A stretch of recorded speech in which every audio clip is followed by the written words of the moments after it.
Well, hey, how's it going? I'm coming to you from my car in the parking lot outside where my son plays baseball and has practice. So I'm in here doing some work, and I just thought I would drop in on your life. Um, I am going to take my video off and put no video face on this, just because it's kind of creepy. I don't really like what that looks like. So I'm just going to kind of turn my video off, and that should be better. Now, you might be asking, why are you videoing from your car? And the reason is I have something I want to share with you. Yeah, I have some I have some amazing things to teach for a few minutes in this video. I think you will find them extremely valuable. Valuable. Valuable? Valuable. Um, do you ever have that feeling of you say a word and it just doesn't sound right, even though you're saying it correctly? Has that ever happened to you? It happens to me a fair bit. Um, or you write a word and you write it correctly, but it just doesn't like look right to you. And so you then say, "Hey Siri, how do you spell?" And you get the spelling of it. Anyway, I want to talk to you about. This is going to be really surprising. I'm telling you, the historical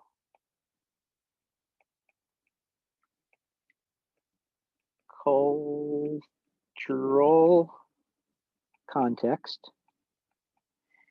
and the literary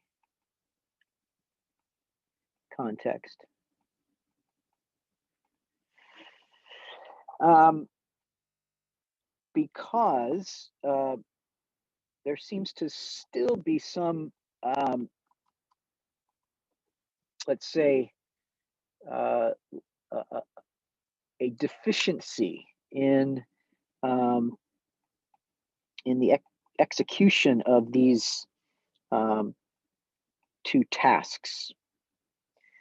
And I'm coming out of this, or I'm coming upon this because I'm grading the Acts 15 um, Bible studies, and I'm finding that um, a fair number of you, in fact, quite a large number of you, um, still are unclear about what it is, what should be in those sections.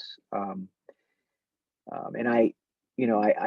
I'm just thinking, I don't I don't know that I can do any better in explaining this. I mean, I've made videos giving examples. So, um, you know, I'm probably doing something wrong. Maybe it's my, when my face comes across on Zoom, you get, it's shocking and you run from the screen in horror. I don't know.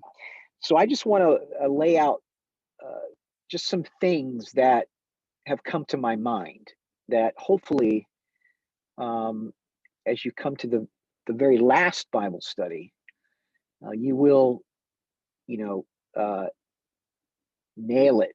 You'll hit the ball out of the park, um, um, because I really want you to. And so, just a couple of things. Both sides. First, um,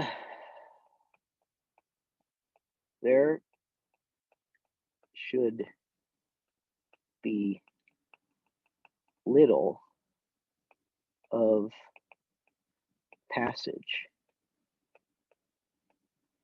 in your historical cultural section. if you are spending a lot of time talking about what's happening inside the passage, you are not doing historical cultural context work. The only time you would bring in your passage again is to show or to explain how it makes the passage clearer or more understandable. So again, there seems to be a lack of understanding that you're not walking through the story in this task. So you should have little of the passage in your section. Secondly, you should have several citations. Spelled that wrong. Because you don't know anything about this area that you're talking about. So you're depending completely on source material. And so in a paragraph, a couple paragraphs about the historical cultural context, I can imagine you having 5 citations. That doesn't mean you have 5 different sources. It just means that you appeal to them, or you pull information from them 5 times. So I'm not talking about 5 different sources. I'm talking about how often you use them in the historical cultural context, and you're not doing it enough. You are, some of you, this is not like you, some of you are making statements that you would not know except because you read it somewhere, but you're not citing the source. So there should be a lot more citations. If you have 2, it's not enough. You should have 3 and above in this section. Now, these aren't things I've necessarily said this way. So this is as much more teaching new information, building on what we have already done. So this one for sure is, I'm just saying this now, and because to have a rich discussion, you need to appeal to your sources more often in that. So I do think that the first point is something that we have discussed when we talked about, this is the passage, and then we go outside to the historical cultural context, and then we bring it back in. So most of the historical cultural context is this going out, and only somewhat coming back in do you discuss coming back in. Okay, there was a third one. Hold on, let me just think about this.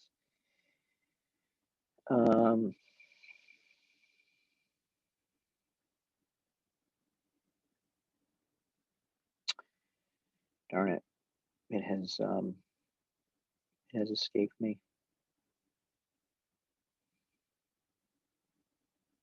Okay, well, maybe it'll come to me in a minute. I don't want to sit here and try to think it and spend time just silently. All right, the literary context. You should spend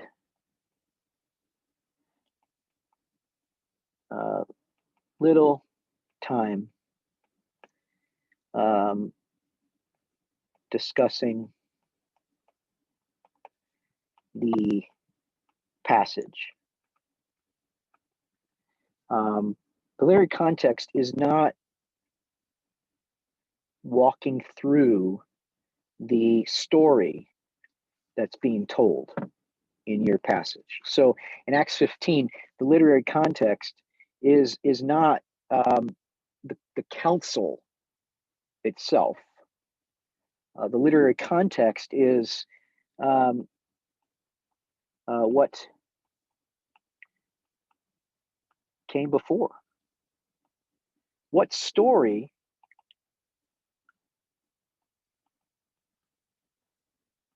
was before the council? Do you know? I mean, do you know which story it comes right before the the Jerusalem Council?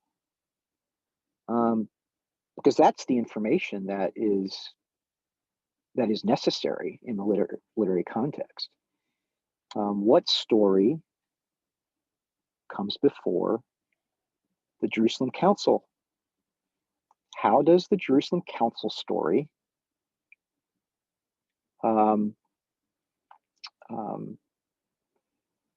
fit as the next sequence, as the next in sequence? So you have, a story. You have this event, and then there is then an effect of that event.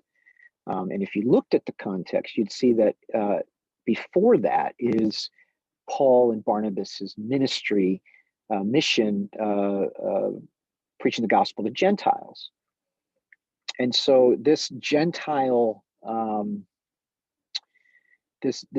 Gentile influx causes concern for the Jewish leaders in Jerusalem, and so they call this council. So you see, that's a literary context piece. And then on the backside, what's the story that comes after? Do you know? Do you know what the story is that comes after? The story that comes after is the sending out of Paul and Barnabas to the Gentile churches to share the letter that was the decision of the Jerusalem Council. They went out on mission again. This was the second.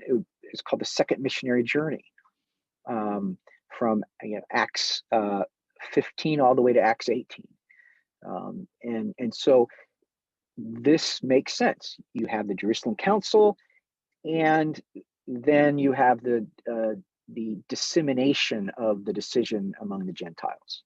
So literary context is what is before and what is after. What is before and what is after. And you're trying to you describe that, briefly. This came before this came, and then you're thinking to yourself, how does my passage, how does it, or maybe what does it contribute to this section?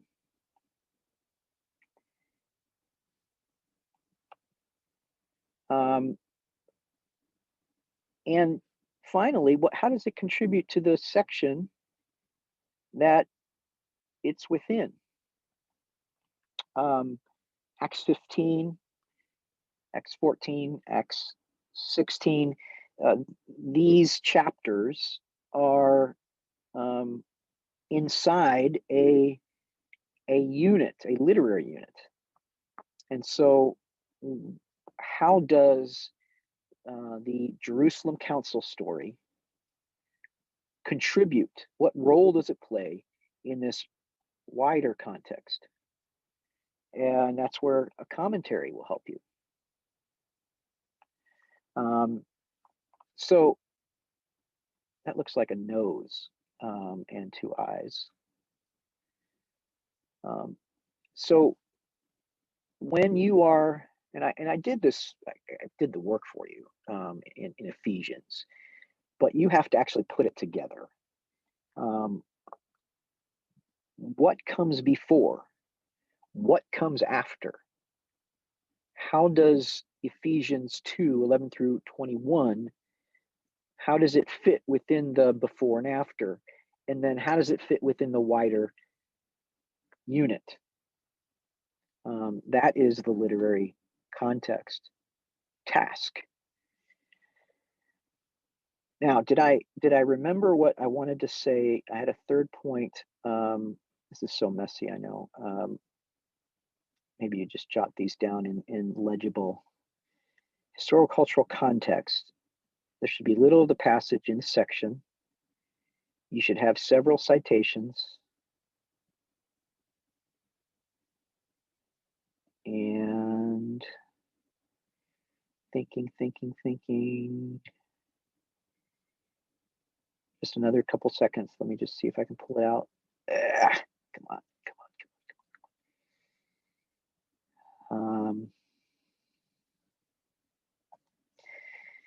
By golly, I can't remember. So we're going to leave it at that. I'm going to continue to grade these Acts 15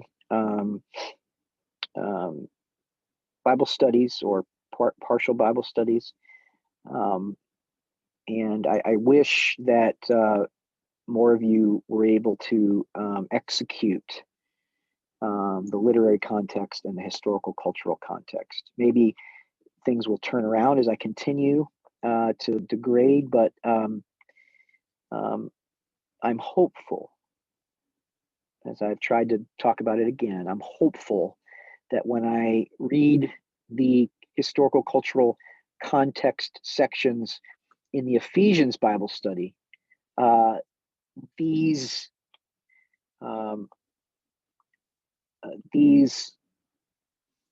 items will be seen in your discussions. Oh, I have one other thing. It's not on this, but I'm asking people, how does your observation sheet, or what, maybe is better, what does your observations contribute to the meaning of the passage?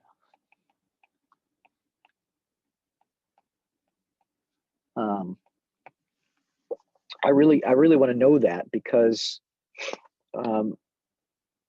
my suspicion is that, and I should say, congratulations. You guys are the observation sheets I've seen are amazing. So well done, you. But my question is, and I'm curious, does the observation sheet make any contribution to the understanding of the passage? Maybe put it negatively, would you be able to do the Bible study without the observation work?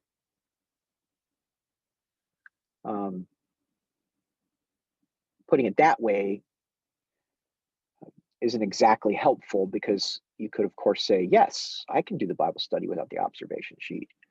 But in terms of the depth and the thickness of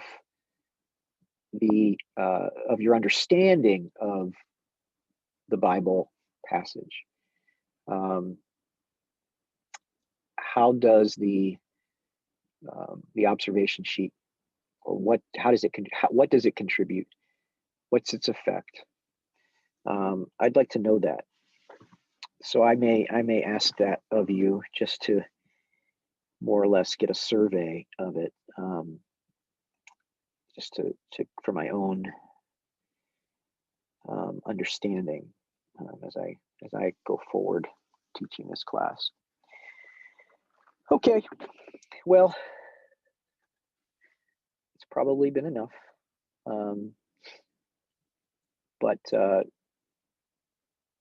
blessings. God bless you, and we will see each other soon.